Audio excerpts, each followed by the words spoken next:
नमस्कार, स्वागत है आप सभी का डीडी न्यूज में। आपके साथ न्यूज 18 लेकर हाजिर हूं मैं संध्या शर्मा। आइए बुलेटिन की शुरुआत करते हैं हेडलाइंस के साथ। प्रधानमंत्री नरेंद्र मोदी आज आंध्र प्रदेश में भोगपुरम एयरपोर्ट और विकास परियोजनाओं की करेंगे शुरुआत। मैसूरू में विवेक स्मारक का करेंगे उद्घाटन।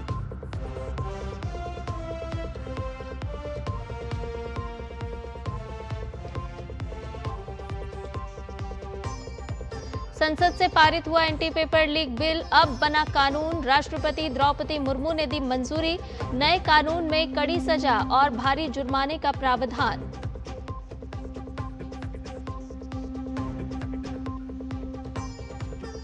कमर्शियल सिलेंडर के दामों में बड़ी कटौती। दिल्ली में 202 रुपए और कोलकाता में 209 रुपए सस्ता हुआ 19 किलो वाला सिलेंडर।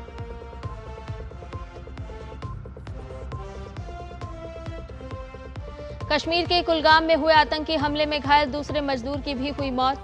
द रेजिस्टेंस फ्रंट आतंकी संगठन के आतंकवादियों ने कल नाम पूछकर 2 मजदूरों को मारी थी गोली।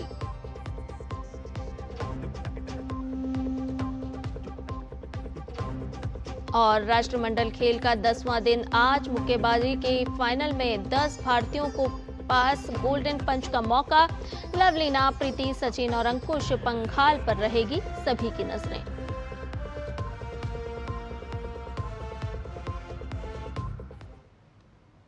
और अब सभी खबरों को विस्तार के साथ जानते हैं। प्रधानमंत्री नरेंद्र मोदी आज आंध्र प्रदेश और कर्नाटक के दौरे पर रहेंगे।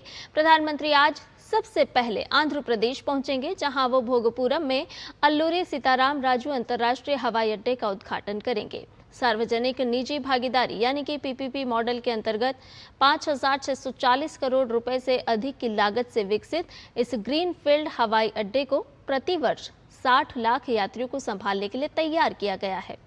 प्रधानमंत्री विशाखापत्तनम में 460 करोड़ रुपए से अधिक के निवेश से विकसित की जा रही एएसआईपी सेमीकंडक्टर परियोजना की आधारशिला रखेंगे।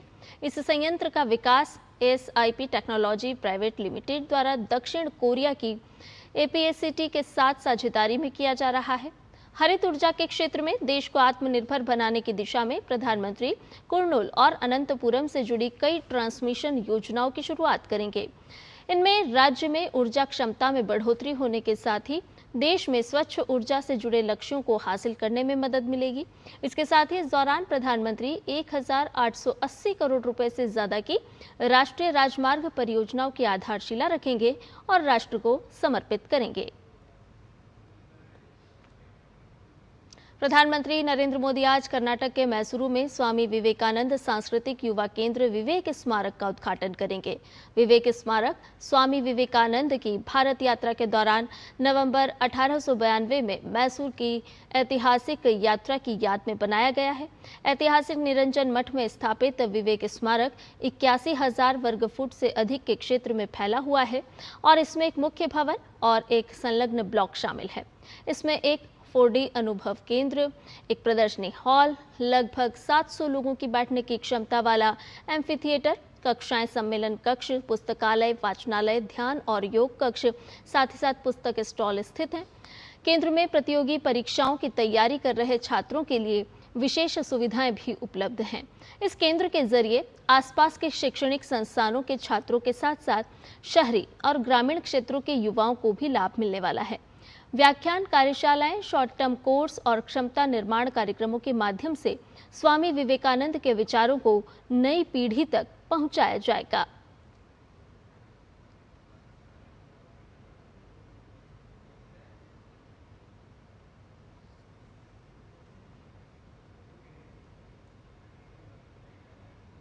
जंतर मंतर पर प्रदर्शन के दौरान प्रधानमंत्री नरेंद्र मोदी के खिलाफ कथित अभद्र भाषा के इस्तेमाल को लेकर जारी विवाद के बीच प्रधानमंत्री ने कल रात एक वीडियो संदेश जारी किया है।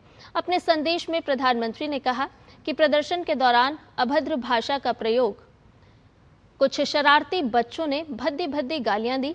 तो प्रधानमंत्री नरेंद्र मोदी का जो वीडियो संदेश, उसमें किन बातों का जिक्र है आपको बता रहे हैं। कुछ शरारती बच्चों ने भद्दी भद्दी गालियां दी, मुझे और मेरी स्वर्गीय माताजी को गालियां दी गई। इस बात का जिक्र प्रधानमंत्री ने अपने इस वीडियो संदेश में किया। अभद्र भाषा का प्रयोग करने वाले बच्चे गुमराह हैं। प्रधानमंत्री ने कहा कि इन बच्चों को सही मार्ग दिखाने की जरूरत है। गुमराह बच्चों को सजा नहीं बल्कि सही राह दिखाइए, यानी कि सही राह दिखाना होगी हमारे देश के इन गुमराह बच्चों को। गलती करने वाले बच्चों को गले लगाने का ये समय है। अदालतों के चक्कर नहीं, संस्कारों की जरूरत है। किस तरह की जरूरत इस समय बच्चों को और युवाओं को है, इस बात पर प्रधानमंत्री ने जोर दिया अपने इस वीडियो संदेश के माध्यम से। समाज भी क्षमा और सुधार के रास्ते को अपनाए, यानी कि समाज से भी उन्होंने अपील की है कि जो गुमराह बच्चे हैं उनके लिए ये सही समय है कि उन्हें सही राह दिखाई जाए। गुमराह बच्चों को सही दिशा देना समाज की ही जिम्मेदारी है। प्रधानमंत्री ने अपने इस वीडियो संदेश में इस बात का भी जिक्र किया, साथ ही कहा कि मैं आपके भविष्य के लिए जीता हूँ और काम करता हूँ। और साथ ही साथ उन्होंने देश के समस्त बच्चों से, युवाओं से ये भी अपील की कि आइए हम सब देश निर्माण में भागीदारी निभाएं, और यही युवाओं की जो भागीदारी है बहुत अहम है। गलतियों से सीख कर ही मजबूत बनता है भविष्य, तो गलतियों को सीखना है, यानी कि गलतियों से परे होकर के हमें आगे बढ़ना होगा। तो प्रधानमंत्री नरेंद्र मोदी ने अपने इस वीडियो संदेश के माध्यम से सहृदयता दिखाई और साथ ही साथ ये भी कहा कि जो गुमराह बच्चे हैं उन्हें ये वक्त है सही दिशा देने का। सोशल मीडिया पर प्रधानमंत्री नरेंद्र मोदी का डीप फेक वीडियो सर्कुलेट किया जा रहा है। पाकिस्तान के प्रोपेगेंडा अकाउंट्स से जारी इस वीडियो के लिए PIB फैक्ट चेक ने एडवाइजरी जारी की है। फैक्ट चेक में बताया गया है कि ये वीडियो फेक है और इसे डिजिटल रूप से बदला गया है। इस वीडियो में प्रधानमंत्री नरेंद्र मोदी को ये कहते हुए दिखाया गया है कि जंतर मंतर पर विरोध प्रदर्शन में शामिल होने वाले छात्रों के खिलाफ कार्रवाई की जाएगी, जबकि प्रधानमंत्री ने छात्र प्रदर्शनकारियों के बारे में ऐसी कोई बात नहीं कही है। PIB फैक्ट चेक ने स्पष्ट किया है कि ऑनलाइन वायरल इस फर्जी वीडियो से सावधान रहें और सही जानकारी के लिए सिर्फ आधिकारिक स्रोतों पर ही भरोसा करें। बुलेटिन में खबरें और भी हैं, लेकिन फिलहाल रुकने एक छोटे से ब्रेक के लिए जल्द हाजिर होंगे। खाने में मेरी क्वीन के लिए क्या है? किंग मटर पनीर, किंग बैगन भरता, king veg pulao, king palak paneer kofta. ये सब किंग क्यों? क्योंकि ये सब बना है MDH किचन किंग से। का बॉस MDH किचन किंग, असली किचन किंग। MDH। हरियाणा सरकार द्वारा महिलाओं के लिए स्वरोजगार के नए अवसर तैयार करने तथा उन्हें ग्रामीण अर्थव्यवस्था तथा कृषि आपूर्ति श्रृंखला का सशक्त और सक्रिय भागीदार बनाने के उद्देश्य से शुरू की गई ड्रोन दीदी योजना। प्रत्येक महिला स्वयं सहायता समूह को एक ड्रोन उपलब्ध कराया जाएगा। इससे महिलाएं ड्रोन पायलट बन करके कृषि क्षेत्र में किसानों की सहायता कर सकेंगी और स्वयं रोजगार के नए अवसर वो कर सकेंगी। प्रधानमंत्री श्री नरेंद्र मोदी जी के प्रेरणादायी मार्गदर्शन और मुख्यमंत्री श्री नायब सिंह सैनी के गतिशील नेतृत्व में इस पहल के तहत स्वयं सहायता समूहों की महिलाओं को ड्रोन संचालन, तकनीकी जानकारी तथा drone remote pilot certificate RPC के लिए 1 सप्ताह का प्रशिक्षण प्रदान किया जाएगा। एक दिन में कम से कम 10-15 एकड़ में सफरे हो जाता है और इससे मैं इनकम अच्छी कर लेती हूँ और अपने परिवार का अच्छे से गुजारा हो जाता है। इतना ही नहीं, महिला स्वयं सहायता समूहों को ड्रोन खरीदने के लिए ड्रोन एवं सहायक उपकरणों की लागत पर 80% तक या अधिकतम 8 लाख रुपए तक की सब्सिडी प्रदान की जाएगी। हरियाणा में डबल इंजन की सरकार महिलाओं को आधुनिक तकनीकों से जोड़कर बना रही है उन्हें ग्रामीण अर्थव्यवस्था की नई शक्ति।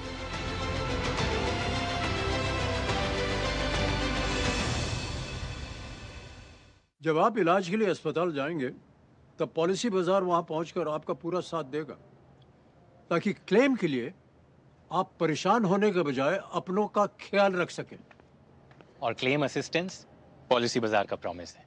पॉलिसी बाजार पे 1 करोड़ का हेल्थ इंश्योरेंस सिर्फ 550 रुपए हर महीने से शुरू होता है। ब्रेक के बाद न्यूज़ 18 में आपका एक बार फिर से स्वागत है। ये खबरों में बढ़ते हैं आगे। दक्षिण कश्मीर के कुलगाम जिले में बाहरी मजदूरों पर हुए आतंकी हमले में मरने वालों की संख्या बढ़कर 2 हो गई है। श्रीनगर के एक अस्पताल में घायल दूसरे मजदूर की भी मौत हो गई।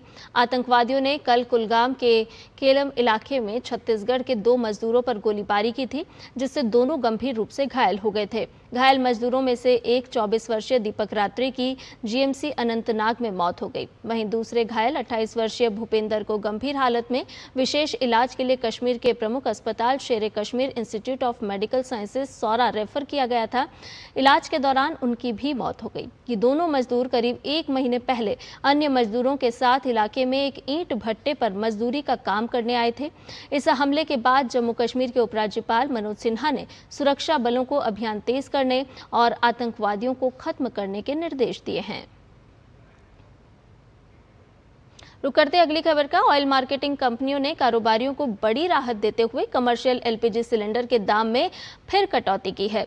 आज 1 अगस्त से लागू नई कीमतों के तहत दिल्ली में 19 किलो वाला कमर्शियल एलपीजी सिलेंडर 202 रुपये सस्ता हो गया है, जबकि कोलकाता में इसकी कीमत 209 रुपये घटाई गई है। लगातार दूसरे महीने हुई इस कटौती से होटल, रेस्टोरेंट, कैटरिंग और अन्य व्यावसायिक प्रतिष्ठानों के परिचालन लागत में कमी आने की उम्मीद है। हालांकि घरेलू एलपीजी सिलेंडर की कीमतों में कोई बदलाव नहीं किया गया है। इससे पहले जुलाई में भी ऑयल मार्केटिंग कंपनियों ने कमर्शियल एलपीजी सिलेंडर के दाम घटाए थे। उत्तराखंड के केदारनाथ धाम में मौसम की स्थिति लगातार चुनौतीपूर्ण बनी हुई है। भारी बारिश के कारण यात्रा प्रभावित हुई है। मौसम विज्ञान विभाग के अलर्ट के बाद जिला प्रशासन, आपदा प्रबंधन और सुरक्षा एजेंसियों को हाई अलर्ट पर रखा गया है।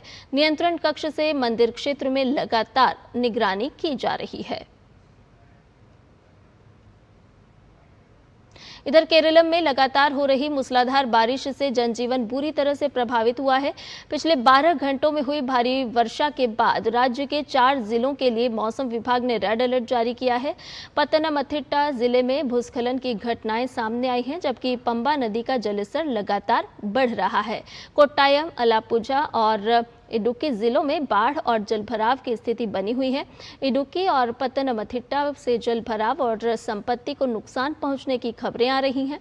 एहतियात के तौर पर एर्नाकुलम, कोट्टायम, इडुक्की, अलापुझा, पत्तनमथिट्टा और मलप्पुरम जिलों के शिक्षण संस्थानों में छुट्टी घोषित की गई है। इडुक्की जिले में कई जगह भूस्खलन की घटनाएं सामने आई हैं। वागामोन में एक घर पर भूस्खलन होने से एक व्यक्ति की मौत हो गई, जबकि अधुरमाला में एक अन्य व्यक्ति के मलबे में फंसे होने की आशंका है। वहीं आदिमाली के पास कोच्चि धनुषकोडी नेशनल हाईवे पर भूस्खलन के कारण यातायात भी प्रभावित हुआ है। प्रशासन द्वारा राहत और बचाव कार्य लगातार जारी है। राष्ट्रमंडल खेलों में भारत का स्वर्णिम अभियान जारी है। भारत के हर्ष सिंह और अस्मिता डे ने जूडो में इतिहास रचते हुए स्वर्ण पदक अपने नाम किए। महिला 48 किलोग्राम भार वर्ग में अस्मिता डे स्वर्ण पदक जीता। वहीं हर्ष सिंह ने पुरुषों के 60 किलोग्राम जूडो स्पर्धा में स्वर्ण पदक जीतने वाले राष्ट्रमंडल खेलों के इतिहास के पहले भारतीय पुरुष जूडो खिलाड़ी बन गए हैं। इस ऐतिहासिक जीत के साथ उन्होंने भारतीय जूडो के इतिहास में नया अध्याय जोड़ दिया है। तो उधर मुक्केबाजी में भी भारत ने जबरदस्त पंच लगाया। भारतीय मुक्केबाज अंकुश पंघाल, जादूमणि सिंह, प्रीति पवार, जैस्मिन लांबोरिया और अरुंधति चौधरी ने फाइनल में प्रवेश कर रजत पदक पक्के कर लिए हैं। अब 5 खिलाड़ी स्वर्ण पदक के लिए चुनौती पेश करेंगे। राष्ट्रमंडल खेलों में अब तक भारत के 5 स्वर्ण, 11 रजत और 4 कांस्य पदक समेत कुल 20 पदक हो गए हैं।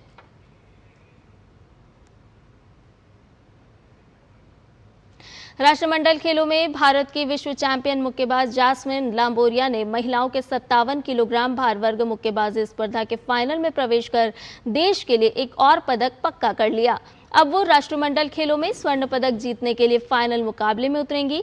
जीत के बाद जैस्मिन से खास बातचीत की ग्लासगो में मौजूद हमारे संवाददाता नारायण सिंह ने। सुनिए। जैस्मिन ने यहाँ पर फाइनल में टिकट काट लिया है। जैस्मिन, बताइए, आपको पूरा डोमिनेट किया आपने, किस तरह से पूरा फाइट रहा, 2 राउंड में जीती है? सर बिल्कुल आज आज मेरी सेमीफाइनल फाइट थी और काफ़ी अच्छी रही है। सेकंड राउंड RSC गया है और कोचों ने जो स्ट्रेटजी मेरे को बताई थी मैंने उसी हिसाब से प्ले किया और अपना गेम था लॉन्ग डिस्टेंस से किया तो अच्छा हो। कोच से क्या टिप्स मिले थे जाने से पहले? इतना डोमिनेंट फाइट खेला आपने। मतलब यही कि अपना गेम खेलना है और पजल नहीं होना है बिल्कुल भी, तो वही था। लगता है कि फाइनल में पहुंच गई, आप कुछ तैयारियां और उसमें बच्चे कुछ एरियाज में वर्कआउट करने लगता है आपको? बस सर अभी कल फाइनल है, वेट कट करना है थोड़ा बहुत और बस अपने आप को तैयार रखना मेंटली और फिजिकली। जैस्मिन ने यहाँ पर जगह बना ली है फाइनल में और कम से कम हम उम्मीद कर सकते हैं कि यहाँ पर जैस्मिन गोल्ड जीतेगी फाइनल में और भारत को जो पदक तालिका में है और आगे ले जाने में मदद करेगी। कैमरा पर्सन सालिन प्रभु के साथ Narayan Singh, DD news, Glasgow. News 10 में फिलहाल इतना ही, मुझे दीजिए इजाजत, नमस्कार।